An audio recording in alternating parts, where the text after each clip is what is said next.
With the slew of RTS games being released today, some awesome, some crap, I couldn't help but pay respect to the elder games that introduced and revolutionized the genre. These games have placed several milestones that needed to be crossed in order for a game of this genre to be good.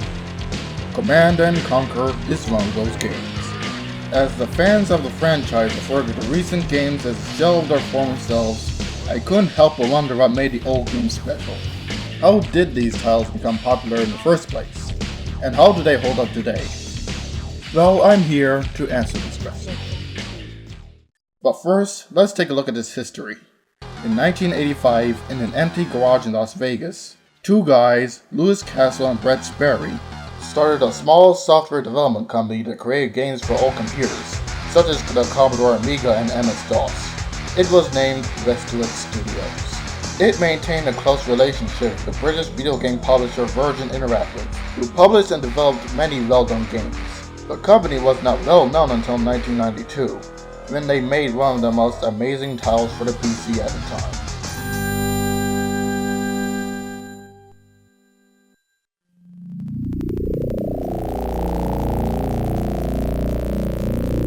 Doom, the building of a dynasty. Doom 2 is what got the company on the map, because it introduced the concept of commanding armies to destroy enemies, building bases, and gathering resources. This title brought many competitors to the ring, and when Westwood were challenged to make a better RTS game, they came out with Command & Conquer. The game was unique for its gritty art style, huge improvement over its predecessor, FMV cutscenes, and having each side being considerably different from each other. The game marked 10 years of Westwood Studios' existence when it was released in August 1995 for DOS. It was so far ahead of its time that many of the ideas expressed here are still being used by modern RTSs today. But the ultimate question is, how does it hold up? The events of Command & Conquer begin when an asteroid containing a foreign substance lands near the Tiber River in Italy. A man who goes by the name of Dr. Ignacio Mobius, which is the most generic scientist name ever, discovers and studies the substance and dubs it Tiberium. He tells us that it's filled with precious metals such as gold, silver, and copper, and is capable of growing on its own like a plant. Molecularly, it's a non-carbon-based element that appears to have strong ferrous quality with non-resonating reversible energy. Meanwhile, the United Nations banded together and created a one-world government called the Global Defense Initiative, or the GDI. The purpose of the GDI is to remove terrorism on a global scale to promote freedom. Global Defense Initiative has one goal: eliminate multinational terrorism in an effort to preserve freedom. Wow, I guess the libertarians were right after all. But only in the game, you know. I mean, this can't happen for real, can it?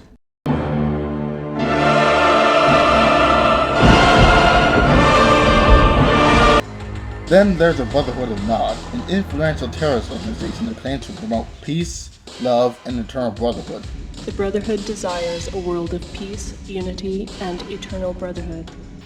You immediately find hypocrisy in that statement though, as you often find yourself blowing up innocent homes, killing random bystanders, and broadcasting propaganda throughout the air raids. The Brotherhood is led by the one and only Jacob Kane. His charisma and unique ways of dealing with his adversaries attracted many fanatics and is seen as immortal. Him as the villain is the best part of this game, as he is intimidating no matter what side you play. There's your little pet. But now that I know where you live, Commander, it's only a matter of time. Were I in your shoes, I would spend my last earthly hours enjoying the world.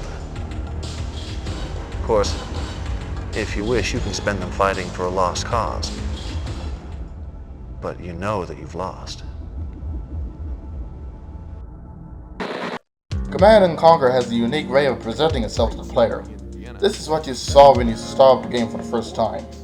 It confused a lot of people, even me. I thought that I put in the wrong disc when I saw this, but it's different and interesting to say the least. At least your mother tipped well. What is this, the Oxygen Channel? National Geographic. G4? Are these kids drinking water oil? Red Sparrow owns his own financial news channel? You are then immediately presented with the choice. GDI or not. The game doesn't even present itself to you, it just begins. The concept goes like this. Build a base, make an army, and destroy the enemy base. Well, not exactly. Some missions are recon missions where you have to rely on only a small number of units, while other missions are guerrilla missions where you take control of a single commando to complete your objective. These kinds of missions have a different feel to them than the standard build a base and destroy the enemy missions that populated early RTS titles. It also provides a challenge for you. Although I have to say, Warcraft Orcs and Humans did it first with their dungeon missions, so I wouldn't call it innovative. You have several units that you control, such as minigunners, grenadiers, flamethrowers, bazooka troopers, Humvees, buggies, recon bikes, and missile launchers. Each side has their own unique units. The Nod has a stealth tank, which keeps itself hidden from enemy units, which makes them perfect for recon. They show themselves when they attack though, so be careful. The GDI has the Mammoth tank.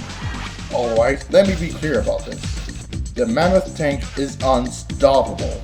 You have about 8 to 10 of those babies, and the enemies will crap themselves in fear the moment they see one of your tanks rolling into their base, because they know they have no chance of surviving. Hell, they even give it 6 Mammoth tanks to you in the second mission in the demo. What does that tell you? The Mammoth tank's arch rival is the Obelisk of Light, the ultimate defense mechanism. If you're playing as the GDI, just stay the hell away from it, unless you want to see your soldiers fry. The Obelisk has a super powerful laser that blows up any vehicle and turns any soldier into a pile of ashes. It has no real defense against air units, but the Nod also have SAM sights, a major inconvenience for air units. That's what I like about this game. Each side has their own ultimate weapon to work with, like the ion cannon and the nuke. You don't feel underpowered when playing either side, which is a very good thing. Unlike many other RTS games, this game does not have skirmish mode where you play against other computers, only missions and multiplayer. This lowers the replay value by quite a bit when you've completed all of the missions. I mean, what do you do after that? Take a look at the previews? Well, there's an ad for Tiberian Sun. That's cool. The game also has a mission pack called the Covert Operations.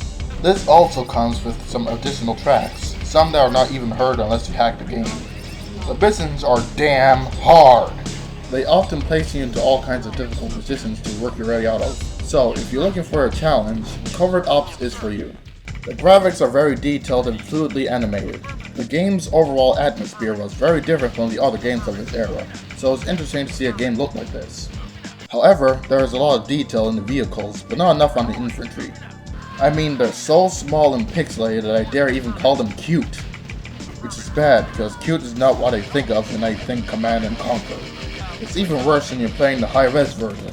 Look at it, they look like ants! The DOS version, the one I'm currently playing, has a very cramped viewing area. Most buildings look very large on screen, and when you build a large base, you can only see a part of it. Sometimes it feels like I'm holding a microscope when I'm looking at the large-scale battles. They fixed this when you're playing the high-res version though. It feels really refreshing when you're able to see 4 times more than previously. One thing that makes Command & Conquer what it is the outstanding music and sound. The music even has a jukebox, so you can select and listen to tracks in-game. It's like Winamp mixed with StarCraft. The game has 27 tracks in total, or 35 when you play the high-res version, and all of them are awesome. Whoever made the music for this game, I salute you. The sound is intense, especially when you hear the yelps and cries of the people when they die. Ready and wait.